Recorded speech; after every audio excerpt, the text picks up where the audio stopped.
5-minute audio reports on the biggest winners and losers in the stock market. Subscribe to Stock Movers on Apple Podcasts, Spotify, and anywhere else you listen. So there you go.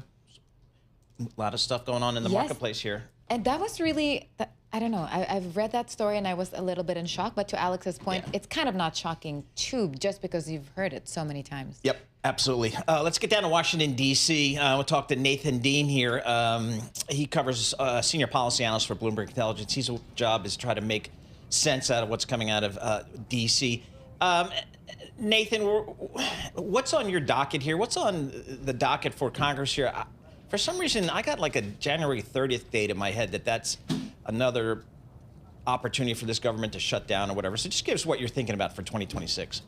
Yeah, so, that's when the 9 out of the 12 appropriation bills are funded through, which means you would have another partial government shutdown if Congress can't kick the can down the road or come to an agreement for the rest of the year. So when Congress comes back in the new year, that's essentially going to be a lot of what they're going to be debating about. And we're ascertaining only a 30% chance of a shutdown. Look, neither party wants a shutdown in an election year, but both parties came out of the shutdown with pretty much the idea that the American populace does not like shutdowns. So we don't think there's much of a risk there. But what we do anticipate would happen is look for Congress to try and attach other pieces of legislation to the shutdown or to that funding bill as a way to get it to the president's desk. And we're really talking about Visa and MasterCard in terms of headline risk, because there is a bill out there that Senator Durbin and Senator Marshall are pushing that would require more additional competition for those credit card networks. So we're telling our clients that we don't think it's going to pass, but keep an eye. There could be some headline risk associated with that.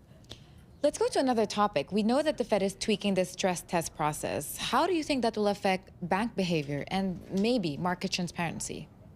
Yeah, so, stress test process begins in March, for all the banks that are undergoing this situation. And there are two proposals out there that are altering the stress test. And one is about transparency and the other is about volatility. And I would expect the Fed to finalize these proposals in the first quarter of next year before the stress testing process. And essentially what they said is, look, we throw you through these stress tests. Here's what we're going to judge you on. They gave the exam to the banks in advance. So like my children can do, they can actually just go back, take their notes and, go to these exams saying, hey, here, we're good. But it will, from the bank perspective, make it more transparent, and it will also make it less volatile because the results of those stress tests then alter what is known as the stress capital buffer, which increases your capital requirements. And as a result, they'll be able to go through these stress tests, and we shouldn't see the increases of the SCB like we would see in other years if they had more dire situations going on into those exams.